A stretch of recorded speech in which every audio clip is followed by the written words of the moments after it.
Bonjour tout le monde, bienvenue sur Immoveland. Aujourd'hui, on va parler immobilier. 2025 s'achève, 2026 arrive et on a connu beaucoup de changements. Grille des loyers, droit d'enregistrement, taux d'intérêt et donc on va parler de tout ça. Mais évidemment, pour tout ça, je me suis entouré de la crème. 4 agents immobiliers, 4 partenaires, 4 spécialistes qui vont nous aider, qui vont répondre à toutes nos questions. D'ailleurs, si vous avez des questions, posez-les en commentaire, commentez, abonnez-vous, suivez-nous. On a tout d'abord de Bruxelles, La Marche Properties, Yorick. Comment vas-tu ? Bien, Eric. On a Laurent de Immocube, région de Liège. Bonjour Eric. Tout va bien ? Tout va bien. Allez, on a Moucron, Tournai, l'ouest de la Belgique, avec Max. Salut Eric, merci de m'avoir invité. Mais c'est un plaisir de te recevoir. Et on a Gaëtan. Salut Eric. Gaëtan Tournai, Max Moucron, correct ? C'est bien ça. Ok. Les amis, restez avec nous parce qu'en fin de séquence, ces 4 agents immobiliers vont essayer de nous convaincre d'aller investir dans leur région, vont nous donner leur quartier, leur zone coup de cœur. Donc, restez avec nous jusqu'au bout. On démarre, les amis ? Allez, Ouais. Avec plaisir.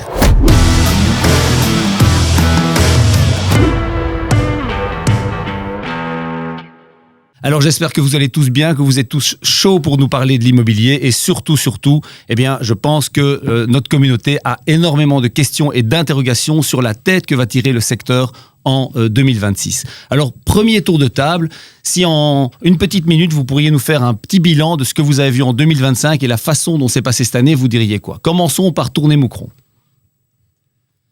2025 a été une année particulièrement prolifique. Les droits d'enregistrement de notre côté ont été divisés par 2, voire par 4. C'était 6% sur les maisons modestes, 12,5% sur les plus grosses, et c'est passé à 3% sur la première acquisition. Ça a vraiment démultiplié le marché. Pour nous, 2025 a été une très bonne année. Ok. Liège. De même, donc 2025 a été une très bonne année, marquée effectivement par la baisse des droits d'enregistrement à 3%, ce qui est quand même une très belle opportunité pour les primo-acquéreurs. La location a explosé, donc on a vu quand même qu'il y avait énormément de demandes à la location et pas suffisamment de biens des fois pour y répondre. Et de manière générale, le neuf s'est un petit peu calmé en raison d'une TVA à 21% qui est maintenue. Alors, juste pour que tout le monde comprenne bien, on l'a déjà dit à de multiples reprises, mais donc les droits d'enregistrement qui diminuent de 12,5% à 3%, c'est pour les primo-acquéreurs, il y a une série de conditions. Tu peux nous en dire plus ? Effectivement, donc pour être primo-acquéreur, comme le nom l'indique, il faut être forcément, dans sa première acquisition, être propriétaire d'aucun autre bien au moment de l'acquisition. Et deuxième condition, il faut garder le bien pendant 3 ans. On pourrait aussi ajouter que si vous êtes déjà propriétaire d'un bien, vous avez 3 ans pour le vendre. Et dans ces conditions-là, vous pouvez encore bénéficier des 3% comme primo-acquéreur. Et donc, on a vu qu'au début d'année, il y avait eu une forte augmentation du nombre d'actes passés suite à la retenue. En fait, en 2024, les gens retenaient un peu les actes et y passaient début 2025. Est-ce que cette tendance, vous l'avez vue tout au long de l'année ? Alors pour 2024, à vrai dire, on a vu un peu l'effet inverse, parce que les 3% sont venus avec le mauvais côté de la pièce, c'est qu'on ne pouvait plus déduire le prêt des impôts. Okay. Donc on s'attendait à ce que beaucoup d'actes passent début 2025, mais à contrario, on a eu, je pense, 35 ou 40 actes sur le dernier trimestre, parce que les gens se dépêchaient pour pouvoir garder ces déductions fiscales, qui est game changer sur la durée du crédit. Ok, parce que évidemment, Dieu étant le ministère des Finances, prend d'une main ce qu'il donne de l'autre, et donc quand on donne des cadeaux, c'est récupéré d'un autre côté.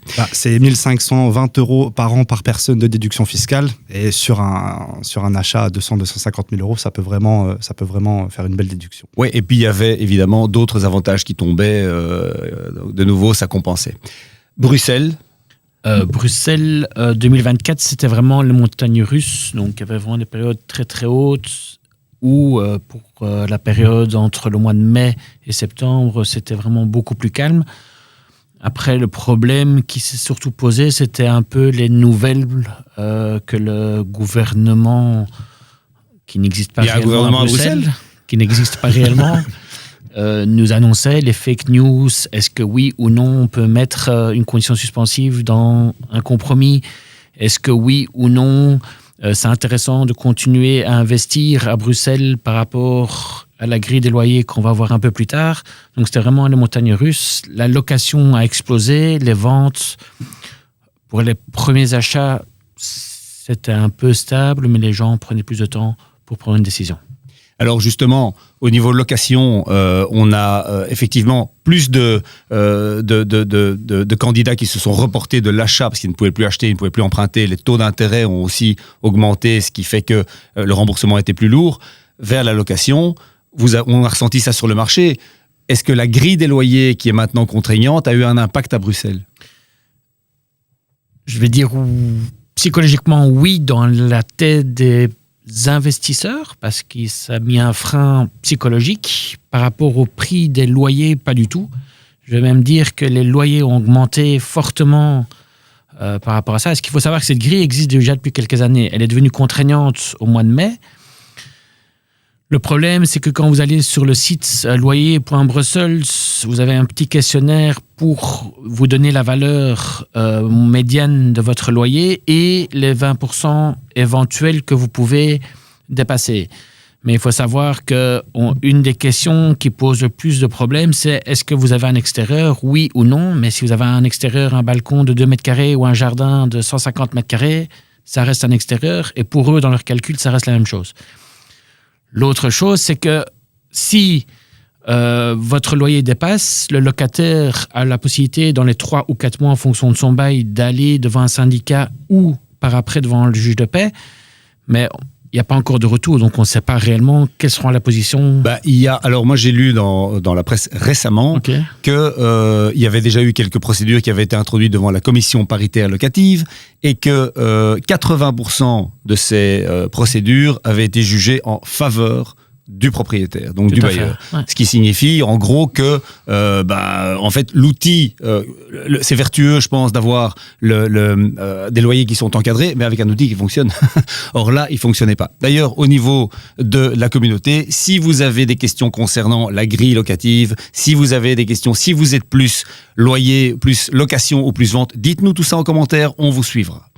Oui. Et la dernière chose qui fait que les loyers ont fortement augmenté, c'est parce que dans la nouvelle réglementation, on ne peut plus augmenter un bail entre 2 locataires dans les 9 ans. Et donc, il y a beaucoup de propriétaires qui ont mis un loyer plus haut pour prendre une marge de sécurité pour les 9 prochaines années. Donc voilà. Mais il faut bien voir, comme on a vu dans la presse, que le loyer médian actuellement à Bruxelles, donc médian, est passé à 1 000 €, ce qui est énorme. Oui. Oui, à Bruxelles, il y a beaucoup plus. Dans toutes les communes maintenant, le loyer médian est au-delà de 1 000 €.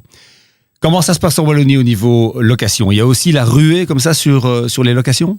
Laurent ? Oui, tout à fait. On sent quand même que l'accès à la propriété est de plus en plus compliqué pour pas mal de personnes. Donc du coup, il y a une explosion de la demande de locataires potentiels qu'on a des fois du mal à juguler parce que malgré tout, on se retrouve des fois sur des très beaux appartements dont le loyer est déjà conséquent avec une dizaine de personnes qui ont des super profils. Et donc, c'est compliqué parce que même les super profils n'ont pas la certitude d'obtenir gain de cause dans une candidature. Donc voilà. Mais la location en Wallonie, effectivement, est extrêmement... est dans une explosion confirmée. Et donc, on sent vraiment qu'il y a un basculement quelque part d'un certain nombre d'acquéreurs potentiels qui n'ont pas d'autre choix que de se tourner vers la location à court terme. Je suis tout à fait d'accord avec Laurent. La demande est même délirante. Nous, les process, on met 1 heure le bien en location sur Imovlan. Et puis après, on enlève direct. On a reçu 80 demandes. On fait déjà un pré-tri sur les 15 potentiels meilleurs dossiers. Et puis après, les visites sont fixées. Et puis effectivement, Laurent l'a dit, il n'y a que un potentiel élu parmi tous les appelés. Donc c'est vraiment extrêmement frustrant pour les candidats acquéreurs. Et c'est dans le travail difficile à appréhender aussi pour nous, parce que le besoin humain, le besoin pour... tous ces gens ont besoin d'un logement malgré tout. Ils ont besoin d'être appelés, ils ont besoin d'être aidés. Et nous-mêmes, logistiquement parlant, c'est assez compliqué à gérer parce que y a trop de demandes tout le temps. Et ça fait augmenter les loyers. Parfois, j'ai même honte de communiquer un loyer quand quelqu'un me demande une estimation location parce que les gens n'ont pas idée qu'une maison de rangée à Moucron, pourtant on n'est pas un secteur qui est très cher de base, ça peut être 950, 1 000 € si le PEB est correct, ce qui est délirant à notre échelle, quoi. Mais justement, est-ce que... parce que ça, c'est une tendance qu'on observe dans les grandes villes et déjà, quand on voit Paris, quand on voit autour de nous, les grandes capitales, c'est cette tendance. Et Bruxelles, évidemment, suit la tendance. Dans les zones plus rurales, si je peux dire, est-ce que vous voyez ça aussi, ce rush sur les locations ? Complètement. C'est vraiment ce que Max disait juste avant. On est vraiment sur un rush. Clairement, les locataires se poussent à l'entrée et ils veulent tous la maison avec le jardin. Et donc, en fait, les loyers, ça fait quand même quelques années. Je suis passé aussi par la location, j'en fais moins maintenant. Mais globalement, il y a une majoration qui a eu lieu sur les 5 dernières années qui est même pas envisageable. Il y a 5 ans, on n'en parlait pas du tout et on n'aurait même jamais imaginé des loyers pareils. Ok. Donc, il y a vraiment une grosse évolution. Et si vous aviez un conseil à donner à quelqu'un qui est candidat locataire pour maximiser ses chances d'obtenir ou d'avoir le bien, s'il y a un truc à faire et un truc à surtout ne pas faire, vous lui diriez quoi? Nous, ce qu'on leur conseille, c'est de directement mettre toutes les chances de leur côté. On leur demande, maintenant, c'est ce qu'on dit, de faire une petite lettre de motivation pour le propriétaire en expliquant un petit peu quel est leur projet, combien de temps ils ont envie de rester, pour vraiment que le propriétaire ait la vision la plus claire possible du profil des gens. Parce que, en fait, c'est difficile, je me mets à la place d'un propriétaire, c'est extrêmement difficile de comparer les profils aujourd'hui. Nous, typiquement, on organise des visites de 10 minutes. On ne peut pas faire plus parce qu'on essaie de proposer le bien au plus de gens possible, sauf que si on met une demi-heure par visite, ma collègue elle est là pendant 10 heures et c'est pas tenable. Donc on fait des visites de 10 minutes et c'est difficile même pour nous de vraiment retranscrire le profil du locataire. Donc nous on conseille d'avoir le dossier le plus carré possible, les fiches de paie, les preuves de revenus, une petite lettre de motivation peut-être en expliquant le profil, combien de temps ils ont envie de rester, vraiment détailler le plus possible pour que le propriétaire puisse prendre la décision la plus éclairée. Je peux pas donner d'autres conseils et d'ailleurs je conseille aux gens de s'armer de patience et de réactivité parce que c'est la guerre, je peux pas le dire autrement, honnêtement. Donc la commu, si vous cherchez à louer un bien, le marché locatif est difficile, donc règle numéro 1, et un dossier bien complet. Faites une lettre de motivation, amenez un maximum de documents pour sécuriser le propriétaire potentiel pour avoir votre bien. Correct? Tout à fait. Donc moi je confirme et je dis qu'on pourrait aussi accompagner cette candidature simplement de la preuve du paiement du loyer actuel, de la preuve des 3 derniers salaires, salaire ou ressources, puisqu'il faut faire attention aux mots utilisés. Et donc, sur base de ça, la lettre de motivation, c'est quelque chose que l'on pratique très souvent aussi. Et ça, je pense que ça apporte effectivement pas mal d'éléments positifs pour qu'un propriétaire puisse se positionner. Et puis ça humanise, excuse-moi Eric, mais ça humanise aussi. Le but, au-delà de la lecture financière, les fiches de paie c'est important, les preuves de revenus c'est important, mais il y a aussi une lecture du profil. Parfois, les propriétaires ont des exigences autres que l'aspect financier et c'est important de pouvoir le détailler le plus précisément possible. Tout à fait. Et puis, on ne peut pas, apparemment, la loi antidiscrimination fait qu'on ne peut pas demander, comme ça, un propriétaire ne peut pas demander plein d'informations, comme il pourrait, à Paris notamment, il faut ramener tout un dossier. Ici, ça doit être fait sur base spontanée. Personne n'est obligé de rien, mais c'est un conseil que je peux donner de montrer patte blanche. Donc moi, j'oblige personne à être conciliant par rapport à ça, mais je ne peux que le conseiller parce que vous allez être en concurrence avec des gens qui vont le faire. Donc autant le faire aussi pour se donner les meilleures chances d'avoir un logement. Moi, j'oblige à rien, mais il faut parfois se donner les moyens d'y arriver. Alors, oui. D'ailleurs, à Bruxelles, parce que tu parlais de la discrimination, ils ont sorti une loi qui est très compliquée pour Bruxelles. Alors, on essaie de la simplifier. C'est surtout pour les étudiants ou les jeunes qui viennent à Bruxelles, c'est que maintenant, on ne peut plus cumuler une garantie locative et un garant. Exact. Et donc ça, moi, c'est un point où j'ai souvent ce problème-là, c'est qu'il y a des étudiants de Moucron, Tournai, tout ça, qui venaient étudier à Bruxelles et on ne peut plus leur louer parce que les parents ne peuvent plus être garants de leurs enfants. Et donc ça, c'est un gros problème qu'on a à Bruxelles. Oui, c'est délirant. On se pose la question de savoir pourquoi est-ce qu'on a fait une... C'est pour la discrimination, semble-t-il, pour que tout le monde soit de nouveau sur le même pied d'égalité et que c'est pas parce qu'on est fils de bonne famille avec des parents qui ont des moyens qu'on va pouvoir être privilégié par rapport à quelqu'un d'autre. Et on ne parle pas spécialement des étudiants, c'est pour tout le monde. Ouais. Après, pour les étudiants, ils ont contré la chose en disant si on signe un bail d'étudiant, on peut cumuler les deux. Mais sauf qu'un bail d'étudiant, il n'y a aucun propriétaire qui va signer ça parce que l'étudiant peut s'en aller, couper le bail à n'importe quel moment s'il décide d'arrêter ses études. Oui. Et ça, aucun propriétaire va l'accepter. Alors, un topic ou un sujet dont on a parlé pendant des années, où on parle depuis des années, mais j'ai l'impression un petit peu moins, c'est évidemment tout ce qui est aspect PEB, aspect énergétique. Est-ce que vous, étant donné le rush qu'on a eu suite à la diminution des droits d'enregistrement, notamment en Wallonie, est-ce que ce sujet est encore aussi chaud qu'avant, un peu moins Comment est-ce que vous voyez ça? Concernant la location ou la vente? Concernant la vente. La vente? Bah non, c'est Non, c'est clairement l'inverse. d'actualité. Hein. Il y a des biens qui ne sont plus visités, ou en tout cas, il y a des profils d'acquéreurs qui ne visitent pas en dessous d'un certain PEB. Ok. En général, je pense que le D reste le minimum.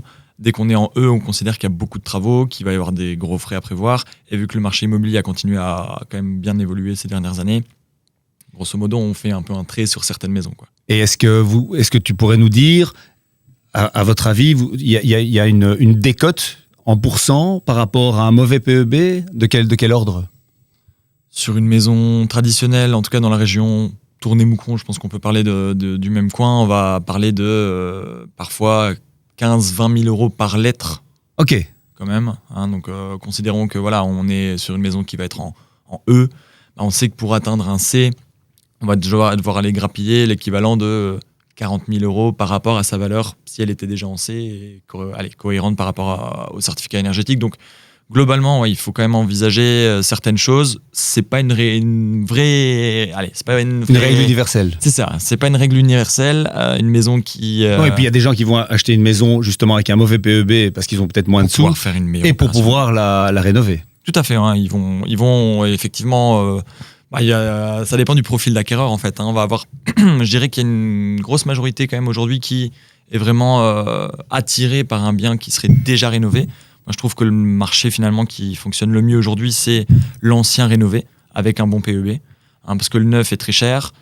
Il est un peu en perte de vitesse aussi, la TVA est extrêmement chère. Les droits d'enregistrement sont beaucoup moins élevés avec les 3% cette année. Et donc finalement, qu'est-ce qui est le plus intéressant à l'heure actuelle? C'est une maison idéalement la mieux rénovée avec le meilleur PEB et pour lequel on est prêt à investir pendant 25 ans. Ça, c'est vraiment pour moi le marché actuel qui est le meilleur et le plus florissant. Et est-ce que ça, c'est pas par rapport au neuf comment est-ce que tu vois ça? C'est le concurrent direct et même plus que ça. Personnellement, je trouve que allez, si je suis pas à la recherche personnellement, mais si je devais chercher demain, j'hésite pas du tout. Pour moi, j'achète de l'ancien rénové. Ok. Si je veux plus faire de travaux ou vraiment quasi rien faire moi-même.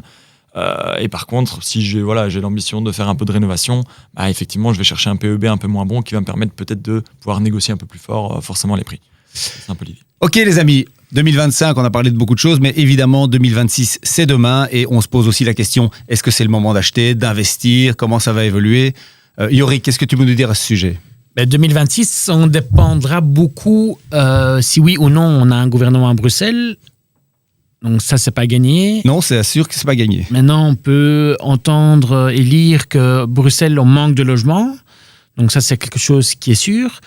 Et puis, le problème, c'est que les journaux donnent beaucoup d'informations sur le secteur de l'immobilier qui, des fois, freinent les gens en se disant que voilà, maintenant, on va mettre en place dans les prochaines années le PEB pour les communs, qui va avoir une énorme influence. Donc voilà, c'est assez compliqué de répondre. Par contre, la bonne chose, c'est que les taux se sont stabilisés, même limite Un tout petit peu baissé. ont baissé. Ouais. On tourne maintenant entre 3 et 3,2%. Donc ça, c'est quelque chose qui est assez positif, je pense. Ok. Mais donc pour toi, sur le marché à Bruxelles, une évolution qui va continuer et évidemment qui va être soumise à l'arrivée ou non, enfin on espère quand même, hein, ça fait 18 mois d'un gouvernement et de règles, parce qu'on voit aussi sur la Wallonie, il y avait des règles claires, il y a eu des décisions qui ont été prises et ça a eu un impact, une augmentation, une amélioration du marché. Bruxelles, c'est le parent pauvre à ce niveau-là, donc on va attendre. Mais le gros problème pour le moment, c'est les primes. Et tu parlais là tout à l'heure du PEB. Est-ce que le PEB, oui ou non, a une grosse influence? À Bruxelles, c'est gigantesque. Et le Bien problème, sûr. c'est que Bruxelles, c'est beaucoup des copropriétés et on dépend de la copropriété et des copropriétaires. Parce que le problème, souvent à Bruxelles, c'est qu'il y a des fois des mauvais payeurs dans la copropriété qui font qu'on ne sait pas isoler. Là, l'autre jour, j'étais justement dans un immeuble où je dois vendre simplement un garage. Et le gros problème qu'il y a pour le moment, c'est qu'ils doivent refaire l'électricité des communs pour avoir une terre convenable. Il y a un propriétaire qui a fait un crédit au fonds du logement il y a 3 ans. Il a l'obligation d'avoir une terre convenable. La copropriété, il y a des gens qui n'ont pas l'argent pour le faire. Oui, ça bloque tout, Ça bloque tout. je vois. Laurent, 2026. Alors, avant de parler de 2026, j'aimerais revenir sur les PEB. J'avais 2-3 petits éléments à ajouter. C'était pas prévu, mais je veux bien faire une exception. Allez, je te remercie, Eric. Écoute, voilà. Donc, Au niveau des PEB, par exemple, quand on fait un PEB-A, les banques aujourd'hui vont donner des quotités jusqu'à 100%. Je pense que c'est important de le préciser. Donc ça montre aussi que ça peut fausser un petit peu le marché. Très, très important. Il faut savoir également que on va pouvoir plus facilement avoir un crédit de longue durée, donc 25 à 30 ans, avec un PEB-A. Donc les banques considèrent clairement qu'un PEB-A, B sont des PEB importants et intéressants pour eux. Ce qu'il faut savoir aussi, c'est qu'il y a une nouvelle tendance aussi qu'on voit dans les banques, c'est que la plupart des banques, à ma connaissance, maintenant, sont susceptibles de réviser le taux à la baisse en déant 5, 7, 10 ans, ça dépend des institutions. Et donc un PEB-C, avec une amélioration du PEB dans les 7 ans, imaginons, dans l'une des enseignes bancaires connues, va pouvoir être amélioré, et donc on va pouvoir avoir un taux qui va descendre. Donc c'est quelque chose de très important aussi. Et de cette manière aussi, enfin un petit peu dans le prolongement de ça, il y a des banques qui, lorsqu'on achète un bien qui a un PEB qui est mauvais, disent ok, moi je te prête, mais tu dois prévoir une enveloppe pour les travaux, je te finance pas un bien E pour qu'il reste E. Ce qui peut compliquer aussi, puisque finalement un PEB E, F ou G va peut-être avoir la condition sine qua non du banquier que de faire également un crédit travaux, ce qui risque de plomber ce genre d'actifs. Et c'est tout à fait vrai pour les crédits sociaux également. À Moucron, on a quand même pas mal de gens qui passent par le crédit social par rapport à ça. Leur cahier des charges est devenu délirant aussi. Si la maison, il n'y a pas un certain quota d'isolation, ils doivent pouvoir tout vérifier et ils obligent à faire les aménagements. Donc parfois, j'ai en termes de constructivisme, c'est un peu compliqué parce que les gens sont obligés de faire des travaux qui ne sont pas forcément nécessaires tout de suite pour répondre à ces exigences d'isolation. Donc on voit des plateformes qui sont isolées par le dessus, on voit des toitures qui sont c'est pas forcément fait dans les règles de l'art, mais c'est imposé par la région wallonne pour les prêts sociaux. Donc nous, la lecture est devenue très compliquée et ce genre de client a été divisé par 3 sur l'année 2025. Là, parce que leur cahier des charges est trop contraignant. Et alors, ces biens-là, ils deviennent quoi ? Les prix sont plafonnés en fait. Okay. Par nature, je suis assez d'accord avec Laurent, l'effet est hyper pernicieux du fait que les banques octroient des facilités aux bons PEB parce que les conditions d'accès pour les PEB E, F, le panel d'acquéreurs est moins large et en plus les acquéreurs qui pourront acheter, ils seront sanctionnés au niveau du taux aussi, alors que c'est pas forcément légitime. Donc par nature, ces prix sont plafonnés, voire ont tendance à baisser. C'est aussi important qu'une chambre. Gaëtan le dit souvent, ça. Ouais. Je dirais même que finalement, on voit aussi une petite translation du marché. Les biens un peu plus anciens commencent à devenir des biens d'investissement. Ok. Les investisseurs vont plus naturellement parce que l'expérience, ils ont l'expérience, ils savent un peu maîtriser le budget, etc. à prévoir, et potentiellement la négo aussi. Et donc finalement, tous ces biens un peu qui font peur, que les jeunes n'osent pas acheter parce qu'ils n'ont pas les connaissances ni l'expérience, finalement attirent plutôt des investisseurs qui, eux, savent ce qu'ils vont en faire, vont peut-être pouvoir le diviser, vont peut-être pouvoir le rénover, et le louer ou le revendre par la suite. Donc il y a vraiment un effet de marché, les PEB ont un effet vraiment important. Mais les investisseurs, c'est pas toujours les meilleurs clients non plus. Donc pour les propriétaires, ils doivent parfois être prêts à encaisser soit une baisse de prix, soit des négociations qui sont un peu plus dures dans leur sens. Alors nous, on connaît un investisseur, il s'appelle Attila. On l'embrasse, on le salue. C'est un peu la star de l'immobilier. Et effectivement, c'est vrai que si tu as affaire à un investisseur, fatalement, ça va négocier dur. Mais l'investisseur prend aussi un risque dans la mesure où il doit rentrer un permis d'urbanisme, il doit signer son acte avant d'être sûr de pouvoir faire son projet comme il l'avait prévu. Donc quelque part, c'est normal qu'il négocie à la baisse. Dites, est-ce que je peux me permettre de reprendre le contrôle de mon émission ici ? Je t'en prie, Eric. Tu vas nous parler de 2026. 2026, parce que 2026, c'est demain, on dit Jou. Donc, est-ce que tu pourrais nous dire un peu, nous donner ton sentiment par rapport à l'évolution de ton marché dans ta zone ? Moi, je pense qu'il y a une stabilisation du marché. Donc, je pense que 2026 va être un petit peu dans le même ordre d'idée de ce que l'on vit là pour le moment. Donc, on a vu un rush en début d'année, puisque forcément, ces 3% sont arrivés en Wallonie. Alors maintenant, est-ce que ça va être le même rush que les 6 premiers mois ? Probablement pas. Mais on sent quand même que, en tout cas, on le lit, que les taux ne vont pas spécialement descendre. Moi, j'en doute. Je le lis également dans des revues économiques. Donc, je pense que sur l'année 2020... Tu lis des revues économiques ? Ça m'arrive. Ouais. Très grosse tête. C'est d'ailleurs ma formation de base. Je suis économiste de base. Et je pense que à la lecture de ce que je vois en tout cas, on va avoir sur 2026 un marché relativement linéaire par rapport à ce qu'on vit là maintenant. Ça, c'est mon sentiment. Je ne sais pas ce que En fait, c'est le blog mes d'Yves confrères- Mauvlan. Hein. Ah, c'est ça les lectures économiques. Bien sûr. que veux-tu que ce soit? Il y avait- Ce n'est pas une lecture. Il y avait un blog. Oui, achète sa nouvelle maison, que j'ai encore relu hier soir. De l'autre côté de la Wallonie, comment ça se passe 2026, vous voyez quoi? C'est qu'on a surfé sur une vague en 2025. D'ailleurs, on l'a dit à nos équipes, il faut vraiment en profiter maintenant parce que le marché est très porteur.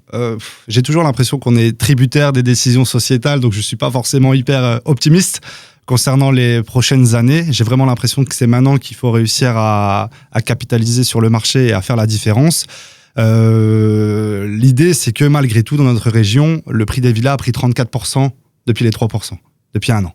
Donc, c'est pas tenable, selon moi. 34% sur une maison à 300 000 euros, c'est quand même 100 000 euros de plus en un an. C'est pas tenable. Il y a des gens qui vont bégayer, je pense, dans 6-7 ans quand ils vont devoir revendre. Pour moi, c'est pas l'idéal non plus parce que j'ai l'impression que le marché est assez clivant sur certains styles de biens. À partir de 250 000 euros, les prix augmentent trop vite. C'est malsain, je Mais trouve. ça n'est plus en ligne avec la diminution des droits d'enregistrement, puisque la diminution des droits d'enregistrement 12,5 à 3, ok, ça fait 9%. Si tu me dis que ça a augmenté de 20, 25, 30%. Ouais, mais entre sortir 12,5% d'apport sur 300 000 euros, allez, pour reprendre l'exemple, sur 300 000 euros, ça fait 37 500 euros d'apport qui deviennent 9%. Donc on a moins besoin de liquidité, 9 000 pardon, 9 000 euros. mais on a moins besoin de liquidité, mais forcément emprunter 30 ou 40 000 euros de plus par rapport à l'évolution des prix sur 25 ans, ça n'a pas du tout le même impact, entre guillemets. Donc ça augmente effectivement la mensualité, mais l'argent qui est nécessaire pour pouvoir acheter la maison est bien moindre. Donc malgré tout, c'est assez malsain sur le long terme.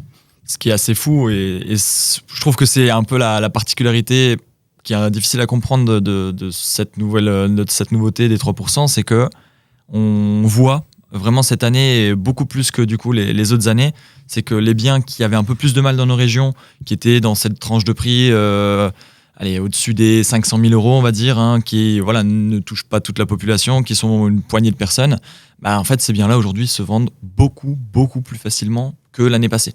Typiquement, à des meilleurs prix, parce que grosso modo, il faut bien comprendre que les 6% ou les 12,5% de l'époque, les 6% étaient limités sur une première tranche qui était de 190 000 euros.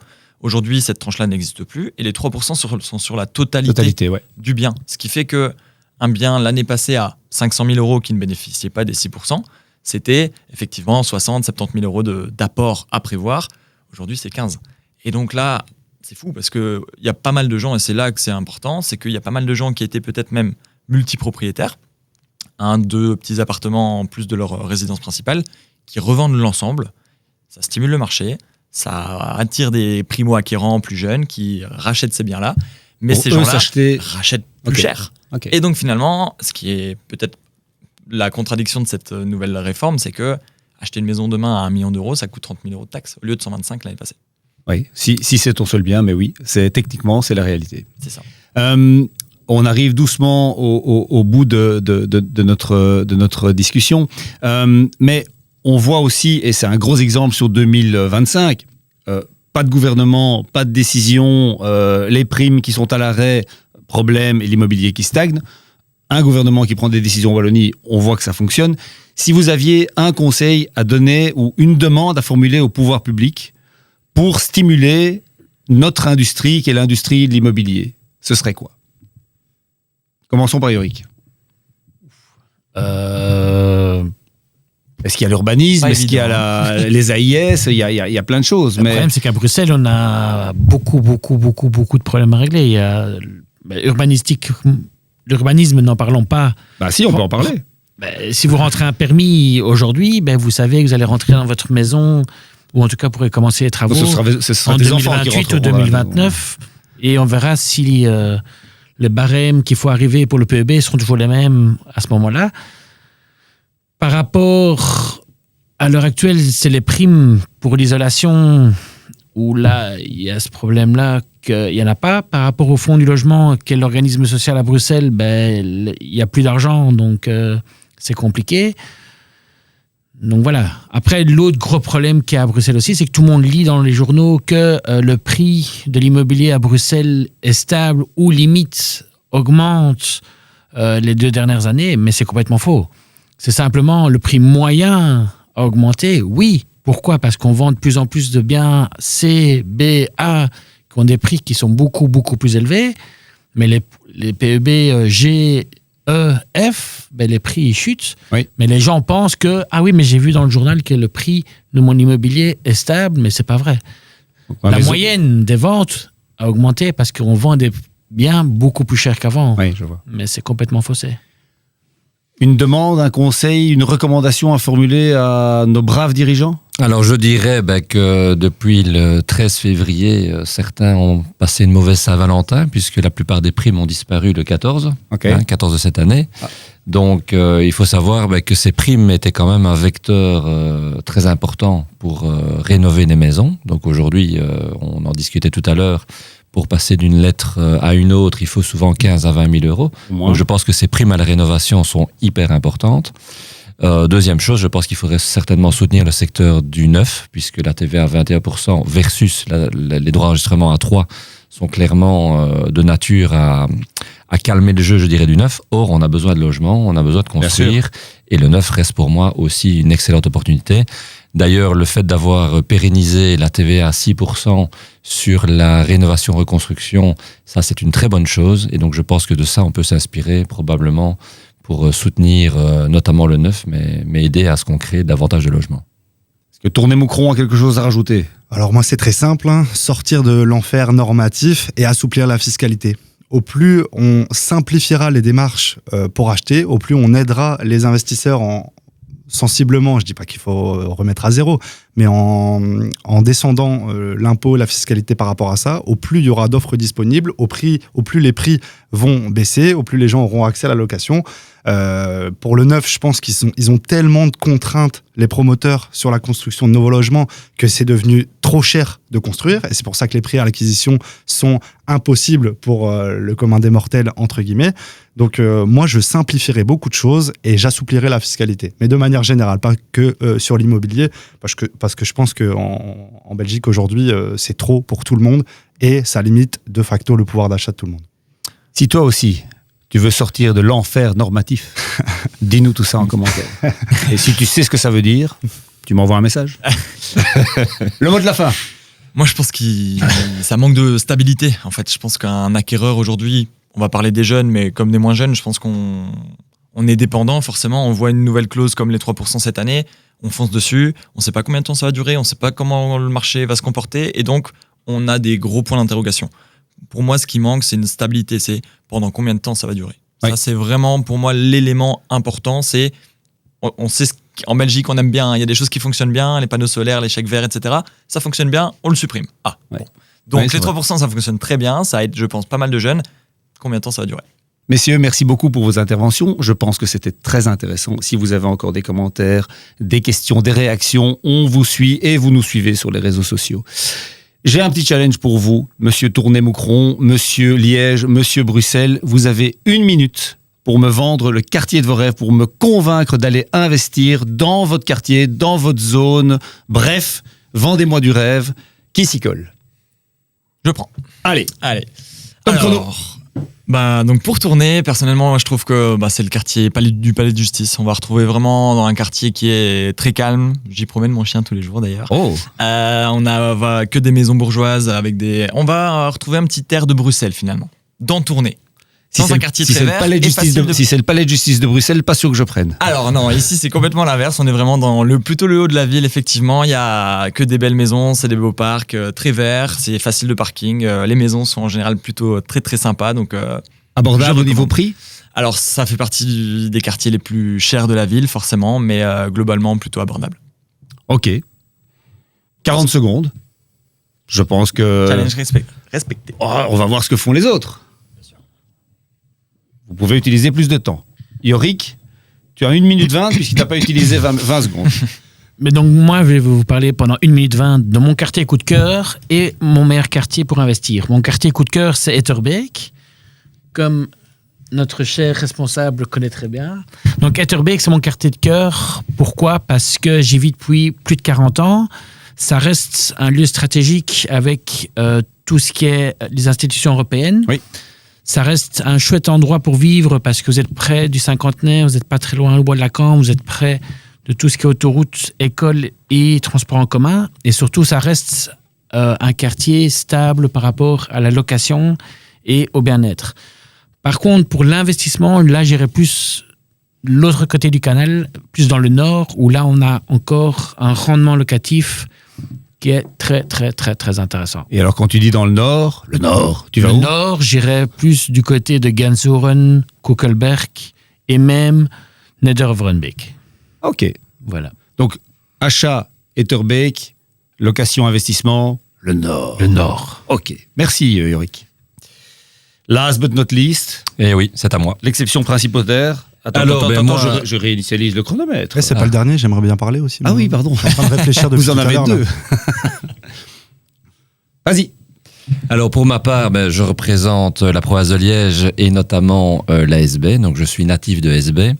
Je vais vous parler de Warem, inévitablement, puisqu'à Warem, vous avez la gare, vous avez des hôpitaux, vous avez surtout une situation qui est assez centrale, donc on n'est vraiment pas loin de la frontière linguistique avec la Flandre. Ça, c'est accessoire, mais ce qui est intéressant, c'est qu'on est très rapidement sur l'axe E40, on n'est pas loin de Liège, on est très vite sur Bruxelles, et donc cette situation de Warem, pour moi, a un potentiel non négligeable pour les années à venir. Je pense que la ville de Warem va se développer très fort. Je ne peux quand même pas parler d'immobilier sans m'arrêter quand même sur Liège.